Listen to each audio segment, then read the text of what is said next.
ఇది ballot paper ఈ రకంగా ఉంటుంది, 2 pages లో ఉంటుంది. ఇటొక పేజీ.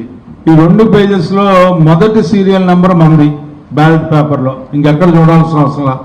బ్యాలెట్ తీసుకోగానే మనకు కనపడేది ఏంటంటే ఈ ఒకటి పక్కన నా పేరు ఆలపాటి రాజేంద్ర ప్రసాద్ టీడీపీ అభ్యర్థి అని ఉంటుంది. దాని పక్కన ఫోటో ఉంటుంది, నా ఫోటో. ఇప్పుడు నన్ను చూశారు, నా ఫోటో కూడా అక్కడ కూడా అట్లాగే ఉంటుందని నేను అనుకుంటున్నాను. ఏదో కాస్త కూసి తేడా ఉన్నా మీరేం కంగారు పడద్దు, మన అబ్బాయి అని అనుకోండి అందరూ. ఓకే, దాని పక్కనే బాక్స్ ఉంది. ఈ బాక్స్ మధ్యలోనే ఇక్కడ ఏ రకమైనటువంటి గీత కనపడతా ఉందో 1 అనే అంకె, అది మాత్రమే వేయాలి.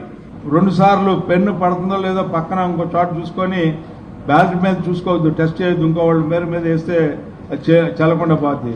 ఆ బ్యాలెట్ పేపర్ మడతేసే విధానం కూడా చూసుకొని ఏ రకంగా మడతేసారో చూసుకొని ఆ రకంగా మడత విప్పి మళ్ళీ అదే రకమైన రూపంలో మడత వేసి అందులో వేయాలి.